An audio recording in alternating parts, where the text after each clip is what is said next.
Hey, what's up, everybody?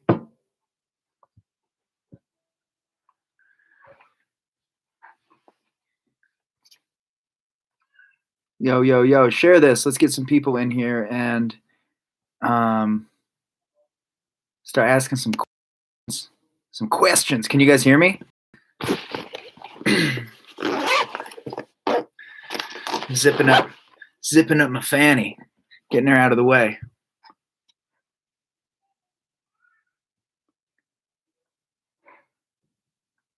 Sick. Let's get some questions popping.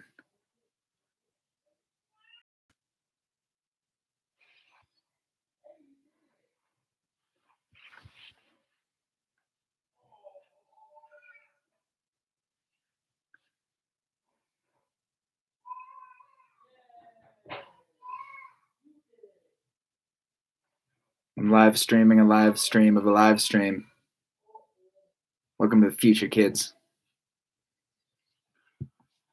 So how's this work? Who's shooting the questions? Hit me. DJ Kayla Kush, what's up? I remember you. Yeah, hit me with your question. First, so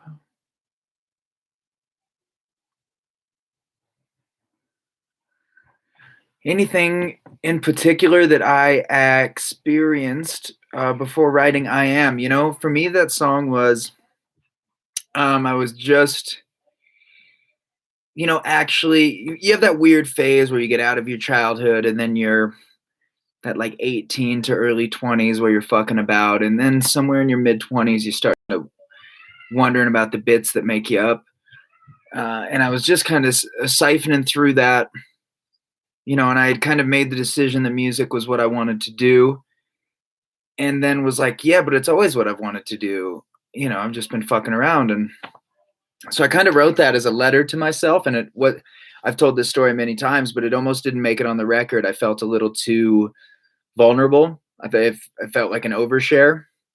And boy, am I glad that I shared it, because it seems to have affected quite a bit of people. So yeah, it was just when I was kind of working through. I had a real fucky childhood and, struggled with addiction and stuff like that. So it was just me kind of working through it and writing myself a letter, telling myself that if this is what you want to do, then this is what you're going to do. And you don't need to be scared. You're just going to go do it.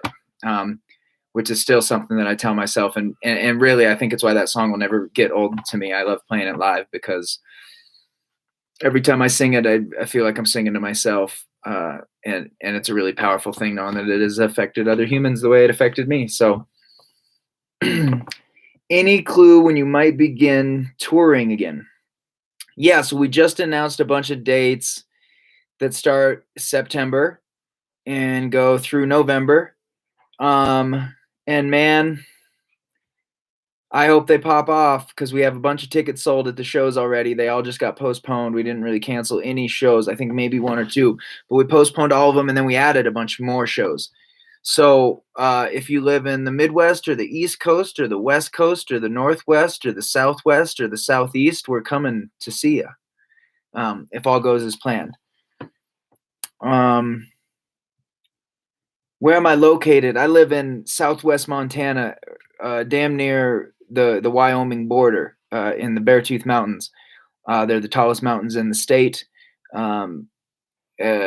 I live at the foot of the Beartooth Highway, which is the most scenic route you can take to Yellowstone Park. Although I have been here 10 years, I haven't gone to Yellowstone Park because I like to be by myself when I'm in the woods, or with a handful of closies. But yeah, I live in a little ski town in Southwest Montana in the Beartooths. Hey man, Ryan Moe says, hey man, just wanted to say that your healing message helped me out of active addiction, and by daily meditation, I've achieved 14 months of sobriety. You were a great pillar of light for me. Thanks, dude. Ryan, man, thank you for using the music. That first year is a big one. That was the big. I wouldn't say it gets easier, but you're kind of in a routine.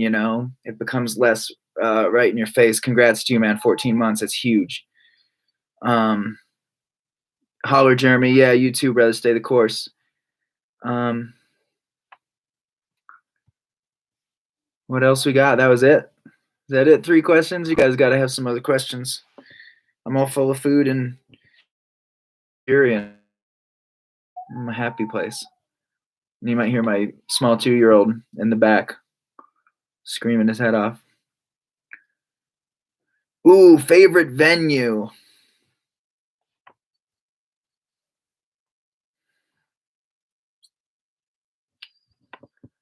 There's facets to this. I really like Martyrs in Chicago because the stage is real big and it's just kind of an open space. I love that. So as a musician, I don't like the frills and thrills and shit, man. I like a stage and then a big floor out in front. And I think the best version of that is the Catalyst. And yeah, pretty much any shape like that. But best sound, Belly Up in Aspen, hands down. Even if you only have 20 minutes to sound check, it is the best sound ever. It's so cool. And when another band's playing at the Belly Up, you can have like a conversation with someone next to you. It's like it's like you're listening to a record at a reasonably loud volume every time we're at the Belly Up. I love that. I'm heading Washington. Safe travels, Alan. Favorite snack. I like unsalted nuts. I try to eat pretty healthy. And that's something that I can eat 38 pounds of while we're driving and not feel like shit when I get to where we're going. Let's see. My favorite band, The Grateful Dead, probably. There's too many facets to it. I have a favorite punk band or a few favorite punk bands. My favorite band right now is a punk band called the Menzingers. I also been listening a lot to a southern rock band called Bishop Gun. Bad as shit, man. They're out of Louisiana. How did the Sugar Shack session come together? Well, I want to say we met the Sugar Shack boys for the first time when we opened for Nako in like 2016 at Janice Live. I think that was how we met. Kept in touch, and then we've just always done stuff together. They've always been really awesome at reaching out. Eddie and everyone are fans of the music, and and we're huge fans of what they do. So we just keep making it link. I feel like we're always in communication with Root Fire, who helped us put out Pyramids. I feel like we're just always talking to the Sugar Shack guys. I feel like we're always collaborating on something with them. You guys are the shit. Everybody knows this. Let's see. Chicago, South Suburbs. Nice. I'm from the North Side in the city, Clark and Belmont. What instruments do you know how to play? I saw you playing a mandolin on Instagram. I'm a very mediocre mandolin player. I'm becoming a good guitar player. I can hang on the bass, and I know maybe 2 rhythm beats on the drums that don't sound terrible. And then I've been playing piano a lot during this whole thing because we got a piano in our house, but I would by no means say I know how to play the piano. I know some chords on the piano, and I taught myself how to play Let It Be. I taught myself how to play The Pretender by Jackson Browne, which is my favorite song of all time. But yeah. What are your thoughts on Shangri-La and the sound vibes of the Midwest scene? The Midwest has always been, I'm from the Midwest, and the Midwest has always had a banging music scene, regardless of what you're into. I always remember every city in the Midwest, Des Moines, Chicago, Madison, Milwaukee. There was always a killer bluegrass band, killer punk scene, at least 1 or 2 good rappers. Yeah, the sounds and vibes of the Midwest music scene are awesome. Favorite hobbies and pastimes other than music. When I'm not hanging out, I got a shitload of them. My biggest one would probably be mixed martial arts, mainly Brazilian jiu-jitsu, but I like to do stand-up every once in a while too. And prior to this whole thing, I train about twice a week with humans, but I do try to do bag work multiple times a week, and I exercise all the time. But so I'd say fitness and martial arts. spent a lot of time in the mountains. I'm about to get back into fly fishing. I'm really excited about that because it used to be a big part of my life. Rock climbing, skiing in the winter. I take every winter off to ski. Pretty much anything outside. What was the biggest mind shift that got you to spread your message, and how did you receive them? Uh, well, I would say the beginning started with, I was struggling very much with alcohol, and I had a self-induced psilocybin experience that really helped me shake the damn thing. I just stopped kind of thinking. Um, and and then I took a big trip to Nepal, and when I was in Nepal, something just kind of clicked. There was no electricity, no phones, no none of that. I was in the Himalaya for a month, and I don't know, man. It just clicked when I was there. It just became clear that that's what I was supposed to do. So I started doing it. Um, Anyone I would like to collab with that I haven't? Yes. I just had recorded an episode for the new Satsang podcast, and I had Keller Williams on. Love that dude and his stuff, and have always wanted to, it'd be a dream come true to make a song with Keller. So I hope we can make that happen. Have you seen them? Do you plan on any of their songs on this upcoming tour? We usually play one Dead song a tour, maybe not every night, but we usually got one in the back pocket for an encore. So you got to stay the whole time if you come to a show. You might get yourself a Mr. Charlie, or maybe a Sugar E, perhaps. I've been playing Direwolf a lot recently. We've played Franklin's Tower at some shows. Check out the Nashvillians. I will check out that band. Favorite roots reggae band? Evan, what is up? Evan Button is the man. And I'm so glad that he is on the Root Fire crew now. He is a stud.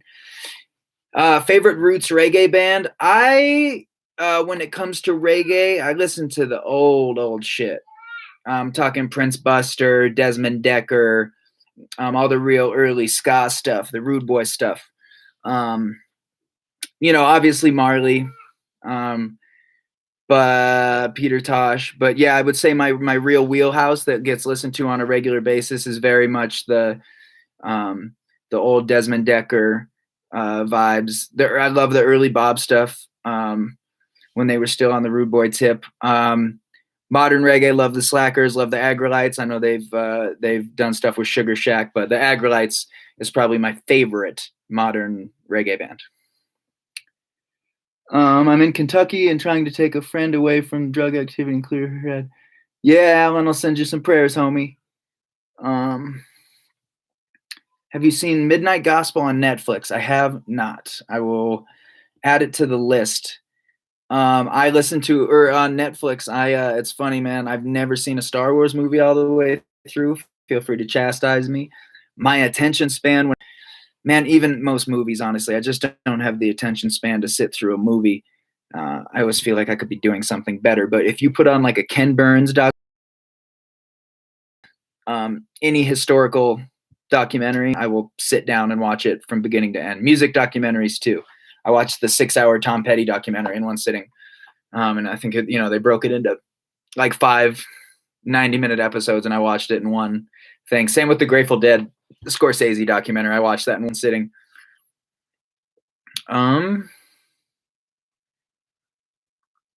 Let's see.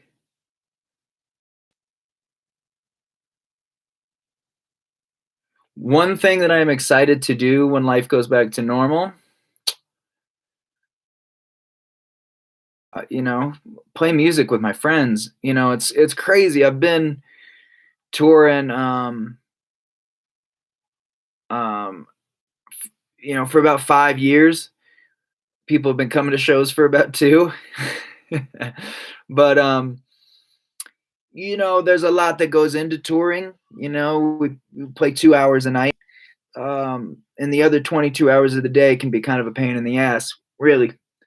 And we do it for months at a time. But I think the biggest thing that we've all got from this, me and all my boys, I can't speak for anyone else, but me and the rest of the boys, has really been how much I think we really love and appreciate and respect one another, and how we're never going to take our time together for granted again, and it's just weird when you're with the same dudes day in day out for 6 weeks, um, and yeah, I just can't wait to get back in front of people and play songs. We got a whole bunch of new shit too, and we're making a new record, so I'm really excited to share some of these tunes. Have you watched any Alan Watts or Terrence McKenna? Uh, yeah, so funny story. Terrence McKenna is what inspired what I call me curing myself from alcohol that evening, or alcoholism. Um, but funnier story, a friend of mine had like 3 flash drives full of Alan Watts lectures, and I wanted to put them all on my little iPod. I had one. You remember the old small guys? Not quite a shuffle, bigger than that, but it took up all of the iPod except I think I had a Trevor Hall record on there, the record that had the mountain on it, because there's just so much great Eastern vibes in that thing. And then I had my bass player Carl's old solo stuff, which needs to get released because it's so good. But yeah, long story short, I had like 18 hours of Alan Watts lectures, and I listened to it every single day walking through the Himalaya, because that's what you do when you're in the Himalaya. You go from village to village, so you're walking 7 to 8 hours a day. So I had it was like 17 hours of lectures, but then a bunch of his books too that he read himself, as a bunch of audiobooks. And yeah, I mean, I think I've heard everything that Alan Watts has ever said into a microphone, actually. um, uh, do you have a certain writing process where you sit down and write a whole song at once, or is it pieced together through time? For me, very rarely is it pieced together through time. Usually it's, I mean, I write pretty nonstop, especially when I'm traveling. I write all of the time. Our old drummer, I was just on his podcast, and he was making jokes about me almost crashing all the time from writing verses while I'm driving. So usually all in one setting. Um, but every once in a while, I'll start something and come back to it. If it usually it's because I found a really good verse and chorus, and I know that I'm onto a song, and then the baby does something that requires attention. So I go, okay, cool, I got the guts. I'll be back later. Um, Favorite kombucha flavor? GT's does this fall one, that's blood orange and hibiscus. And dude, uh, I always know that it's only around for this limited amount of time, so I totally look like a doomsday prepper when that shit's around. If I go to the grocery store and there's 30 bottles, they're all going in my cart. I hoard them. So to anyone in Montana that's trying, that when that fall blood orange GT's kombucha is out, the reason you can never find them is because I'm buying them all. um, would I ever do a rap hip hop album? If so, what would your MC name be? Uh, yeah, not only would I ever do it, but I kind of always am working on stuff. It's how I like to write. I tend to write 16 bar verses, and I tend to write hip hop style. So, um, and I know a lot of really talented producers. And actually, just this last week, I was sent 3 of the most remarkable beats that I've ever heard, period. As a hip hop fan, as an amateur hip hop historian, 3 of the dopest beats that I've ever heard in my life. And I wrote to one of them. So I don't know what we're going to do with it. I always kind of do it as an exercise, and it's because it's super fun, and I like to hear myself rap and just, let that shit go. But I don't know what we'll do with it. Carl just made me a really funky beat too, and I put some shit to it, but we'll see what happens. As far as MC name, I probably just keep it to Satsang and just call it like hip hop EP. uh, the journey. I feel so lame asking this, but could you give a shout out to my mom? We saw your Chicago in November. She's fighting cancer, so she's totally isolated. I know I'd brighten her day. Joni Renee's mom. Huge shout out to you. Thank you for coming to the show in Chicago, and I hope to see you there this fall, because we're coming back. And yeah, all the best to you on your journey. And yeah, big love to you. Kim. Kim.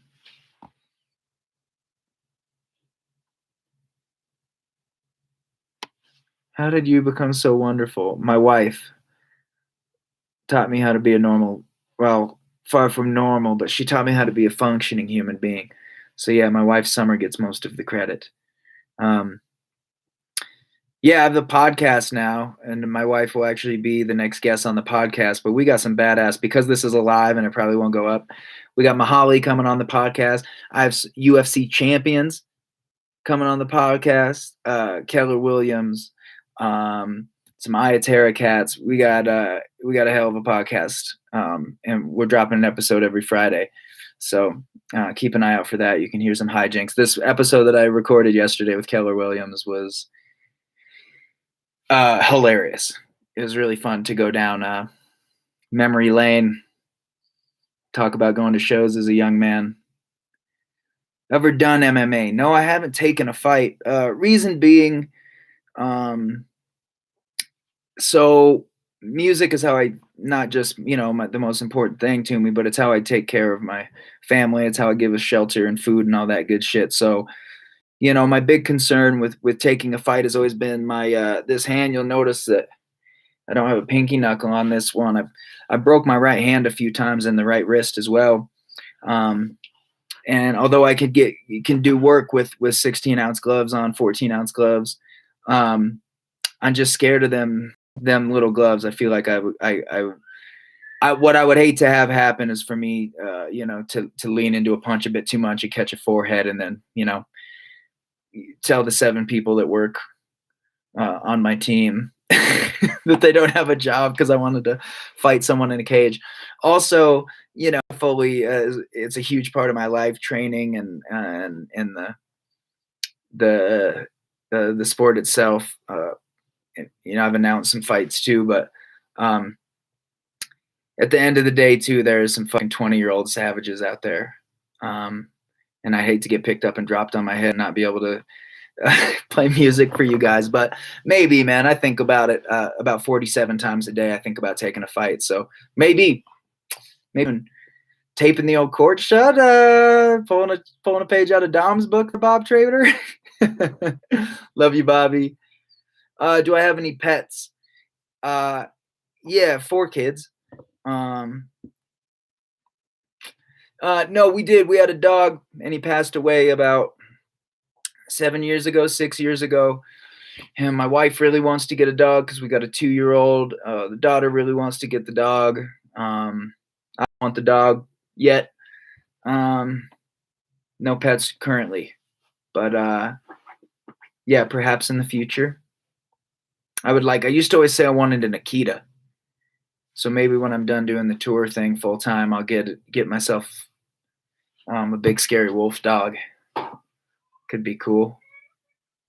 Yeah, my 2-year-old is an animal though, like literal, complete 100% savage. Yeah, I'm glad he's got half of his mom in that DNA, because he don't stop. He goes hard all day.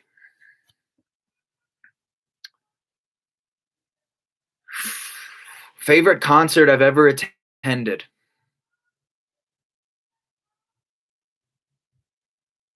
This is going to sound weird because this is going to sound weird because I've been to so many shows. But I think it's just right where my head went right away. So we played at a bar during the I forget the fucking film festival. It was in Salt Lake City or Park City. It's always a really big deal. They fly fucking Oprah in and private jets. It's a big old deal. But we got done playing our little 30-minute set or whatever at this bar, and it's like the South by Southwest of film. Anyway, and when we were there, Common, the MC, the rapper Common, he's my favorite rapper of all time. His lyrics have changed my life like I can't even describe, and his books have as well. And we walked by this big VIP tent, with the armed guards, with the fucking earpieces and the whole thing. But we could hear it, and I was like, that's Common. And I was like, oh, it's got to be a party. It's got to be a party. But we walked by, and we could see through this little plastic. and it was Common, but not just Common, man. He had Robert Glasper on the keys. He had like the whole crew with him, full band, like 6-piece band with my favorite MC of all time. And yeah, we only got to catch like 2 songs because we like snuck up on this little thing and we're watching from the side. But I started crying. I cried for about 6 minutes before we got shut down by security. But as crazy as that sounds, man, those 2 Common songs that I caught at whatever that film festival was. If you weren't a musician, what other pursuits would you seek besides fighting? Yeah, I mean, I'd love to when I'm older. I'd love to teach Brazilian jiu-jitsu. That's my goal. Is I'd like to teach by 40. Um, and before music took off, before going to Nepal, I wanted to be a mountain guide. I wanted to take people on alpine climbs. I wanted to take people sport climbing. Um, Never had a knack to want to be a fishing guide because I'm not much of a boat guy, but yeah, I wanted to take people on cool mountain trips. Was what I wanted to do. Um, I shuttled a few people. There's a real popular trail here, and I've shuttled a few people, and um, it's a quick way to make a couple $100 back when I was dirt bagging, is giving someone a ride from one trailhead to the other, so they walk it and then meet their car. And I just met some really amazing people. And I thought it'd be really cool to take people on trips and really get to know them. Um,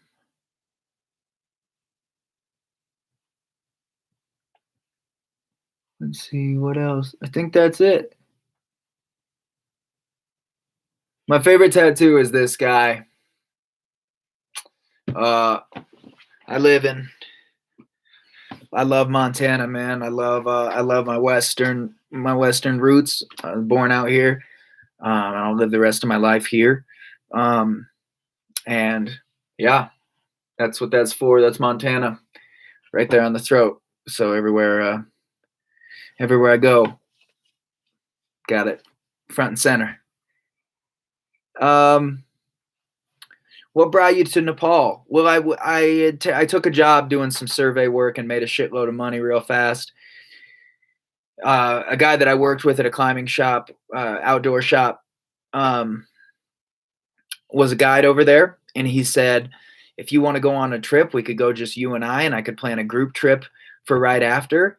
Um, and we could just go, you and I wouldn't charge you extra or anything like that. I said, well, shit, if I'm going to go to the other side of the planet and see the tallest mountains in the world, at the time I was a climber. So my goal was I wanted to go over there and find some cool boulders. I kind of was looking at it like as a climber's pilgrimage, if you will. And then I got there, and my second day in Kathmandu, I realized that I was not there as a climber, that I was there to do some spiritual work. So I got after it. But yeah, I have a Amma de Blom. I have that mountain tattooed on me. Yeah, I saw a picture of Amma de Blom years ago, and I just always told myself that I wanted to see it face to face. And I stayed at a lodge right across the way from it. I stared at it every morning having tea for about a week. Um,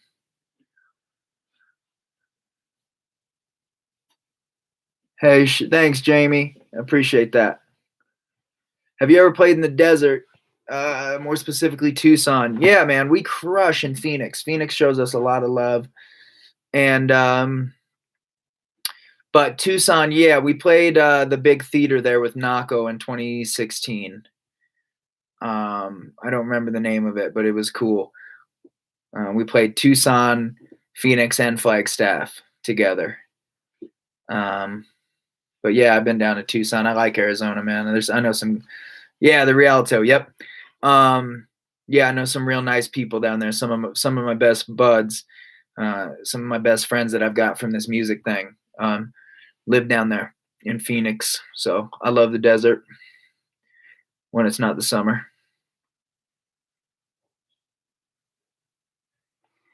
Anything else?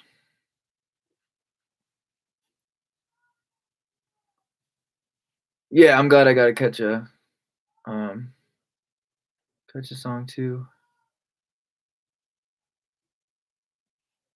Yeah, well, Chicago's the greatest city in the world, man. So he made a good move.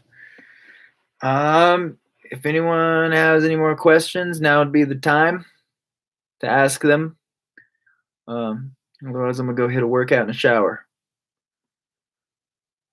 I appreciate you guys all tuning in and hanging out. It's yeah, the one upside of this whole thing has been it's been really cool. I feel like I've communicated more with people during this um, quarantine or whatever the fuck than I had before. So that's definitely a lesson that I'm going to take into the other side of this experience. Um, but yeah, guys, I think that's it for questions. I don't see any more. Yeah, we will come to Houston soon. We'll do a whole Texas party. Um, musical inspirations. Last one. Last questions for Maddie Marshman. Uh, Common, 100%. Bob Marley. Um, Bad Religion. U.S. Bombs. And then as far as sound that I would like to recreate, fuck man, Tom Petty, Neil Young, The Dead, uh, and the band. Yeah, love me some rock and roll. Um, all right, guys, I love you. Stay up and yeah, make sure you check out the podcast and yeah, follow us on all the socials and let me know who you want to see me talk to. Take care of each other. Go drink some water. I love you. I'll talk to you soon.